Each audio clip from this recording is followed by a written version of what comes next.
Kang stood outside the main school building, fists clenched, heart pounding. He could still hear his father's cold, dismissive voice in his head. She doesn't belong in your world. We'll revoke her scholarship if she doesn't leave you alone. The words ignited something deep inside him: anger, frustration, but most of all, determination. His parents had gone behind his back and hurt the one person who had ever truly believed in him. And to Lou, she had carried this burden alone. She had been willing to suffer in silence rather than let him get caught in the crossfire. He couldn't let this stand. Taking a deep breath, he strode toward the library, knowing exactly where he would find her. Finding Lou. The library was nearly empty, save for a few students lost in their textbooks. In the farthest corner, tucked between towering bookshelves, Lou sat hunched over a notebook, her pencil moving sluggishly across the page. Kang hesitated for just a second. He could see the exhaustion in her posture, the weight of something far heavier than schoolwork pressing down on her shoulders. Taking a deep breath, he stepped forward. Lou. She stiffened but didn't look up. Kang. Her voice was quiet, distant. He pulled out the chair across from her and sat down.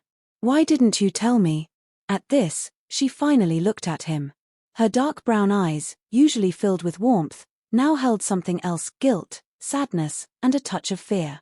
Tell you what? She asked, feigning ignorance. Kang's jaw tightened. Don't do that. Lou sighed, putting down her pencil. It doesn't matter, Kang. Of course it matters, he snapped, then lowered his voice when a librarian shot them a glare. They threatened you, Lou. They tried to take away your scholarship just to keep us apart. And you were going to let them? Lou flinched. It's not that simple. Yes, it is. Kang leaned forward, his voice thick with emotion. You should have told me the moment they did this. I wouldn't have let them get away with it. Lou gave a bitter laugh. And what would you have done, Kang? Argued. Stood up to your parents. Do you really think that would have changed anything? Kang's eyes burned with frustration. Yes, because I won't let them dictate my life. And I definitely won't let them hurt you. Lou shook her head, her fingers gripping the edge of the table. It's not just about you and me, Kang. Your parents hold all the power here. They could ruin my entire future if they wanted to. She swallowed hard. I need this scholarship. My family is counting on me. I can't risk losing it over something that was never meant to work. Kang recoiled slightly as if she had slapped him. Is that what you think? He asked, his voice barely above a whisper. Lou hesitated, her throat tightening. She didn't want to say these things. She didn't want to push him away. But fear gripped her like a vice.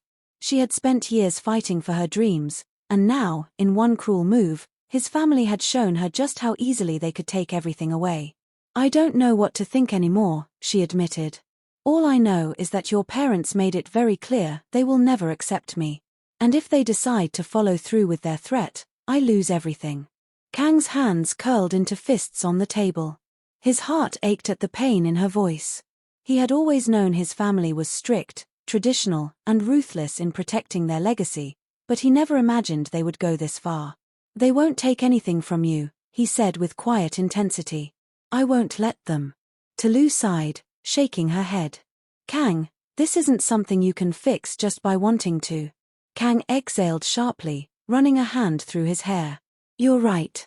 This isn't something I can just snap my fingers and solve. But that doesn't mean I'm giving up. He looked her straight in the eyes. I love you, Lou. And I'm not going to let my family ruin that. Lou's breath hitched at his words. She had suspected it, felt it in the way he looked at her, in the way he had always stood by her side. But hearing it out loud, especially now, made her chest tighten with emotion. Kang. I mean it, he continued. I know things aren't easy, and I know my family is making this a nightmare. But I won't just accept that. If they want to stand in our way, then they'll have to face me. Lou looked down at her hands. And what if they cut you off? What if they make you choose? Kang hesitated, the weight of her words settling over him. He had never truly considered the possibility of being disowned, of losing the financial security, the name, the privileges that came with being a song. But as he sat there, staring at the girl who had taught him how to dream beyond the expectations placed on him, he realized something. It didn't scare him as much as the idea of losing her. "Then I'll choose you," he said simply. Talu's head snapped up, her eyes wide. "You don't mean that." "I do," Kang said firmly. "I've spent my whole life trying to be the perfect son, following their rules, doing what was expected of me. But for once, I want to live for myself. And I want that life to include you." Talu felt tears sting her eyes. She wanted to believe him. She wanted to hold on to this moment and let herself hope. But the fear was still there, lingering in the back of her mind. "This isn't just about us, Kang," she whispered. "You have your whole future ahead of you. Are you really willing to throw it all away?" Kang reached across the table and took her hands in his. "You are my future, Talu." A single tear slipped down her cheek. Kang reached out and gently wiped it away with his thumb, his touch warm and reassuring. "I don't know how yet," he admitted. "But I will fix this. I don't care what it takes." For the first time in days, Talu let herself believe in the possibility of them. And for the first time in his life, Kang was ready to fight for something that truly mattered. Next steps, Kang's plan. Kang knew that standing up to his family wouldn't be easy. If he wanted to protect Talu and their relationship, he needed to be strategic. 1. Gather allies. He couldn't do this alone. He needed to find people who could support them, perhaps teachers, school officials, or even his older brother, who had already distanced himself from the family's expectations. 2. Secure Talu's scholarship. If his parents tried to revoke it, he had to find a way to counter them. Could he appeal to the school board? Find another sponsor? 3. Confront his parents. This time, he wouldn't just react, he would challenge them. He needed to show them that they couldn't control his life forever. 4. Prove their relationship wasn't a distraction. If his academic success was their biggest concern, he had to prove that being with Talu didn't make him weaker, it made him better.